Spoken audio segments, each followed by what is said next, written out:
¿Alguna vez intentaste empujar a un elefante por una escalera? Cuando intentamos aprender algo que no es tan interesante, se siente tan difícil como subir a un elefante por una escalera. Nuestra corteza prefrontal, que es la encargada de todos los procesos de razonamiento, de memoria, de procesamiento racional de la información que recibimos, es increíblemente capaz, pero utiliza mucha energía. Por otro lado, el sistema mesolímbico, que es el encargado de regular nuestras emociones, funciona muy bien y no utiliza tanta energía.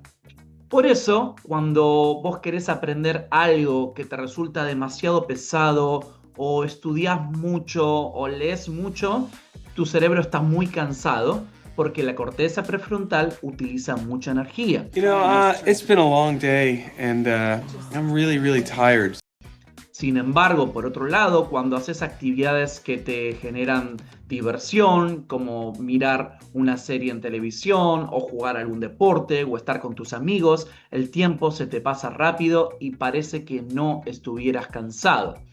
La clave es que cuando quieras aprender español, no lo intentes hacer como empujando un elefante, sino atrayéndolo. En nuestras clases en Genial Spanish lo hacemos de esa manera. Motivamos al sistema mesolímbico, al sistema emocional, para atraerlo y desde ahí poder aprender las cosas y no necesariamente se siente algo pesado o difícil. Esto lo hice para un alumno que tenía que aprender el pasado pluscuamperfecto, que en español le llamamos el pasado del pasado. Déjame mostrarte esto. Mi estudiante es un profesor de música que vive en New Jersey, así que preparé esta presentación y tomé ejemplos específicamente que tienen que ver con él, que a él le resultan interesantes y llamativos y que lo mueven emocionalmente. Por ejemplo, para expresar una acción que es anterior a otra en el pasado, diferenciamos aquí lo que es el pasado, el futuro y el ahora. Había empezado, had started, llegué, I arrived, and the now. So it's when I arrived, the rehearsal had already started.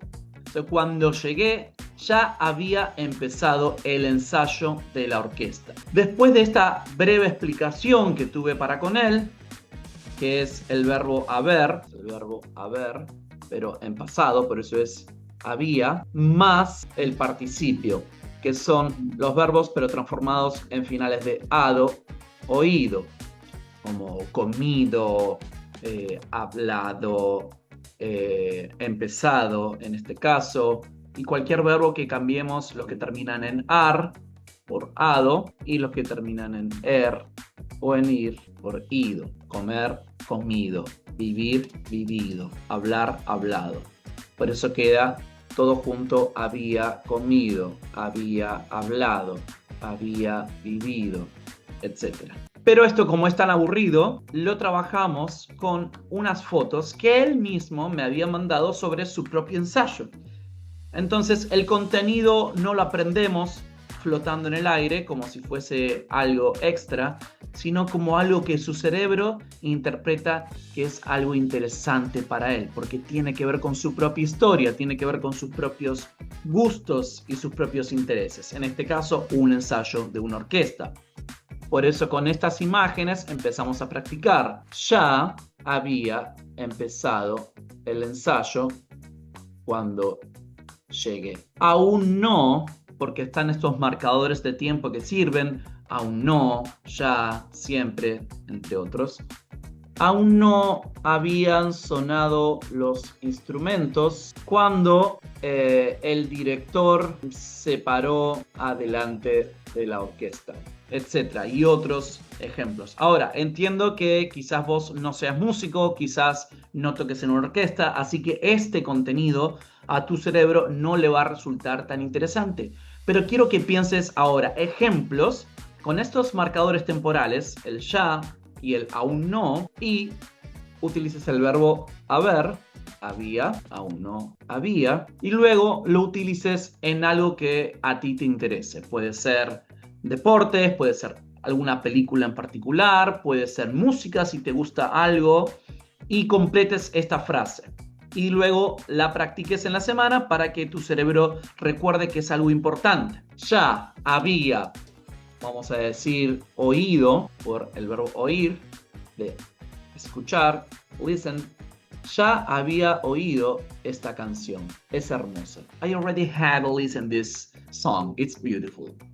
Aún no había comido nada, por eso me sentía mal. I didn't have eaten anything yet. That's why I didn't feel well. Ok, entonces, yo te doy estos dos ejemplos, pero vos completá la frase con los verbos que a vos te resulten interesantes, porque esa es la manera en que nuestro cerebro aprende. Esa es la manera de motivar a nuestro cerebro en lugar de empujarlo y que resulte algo forzado.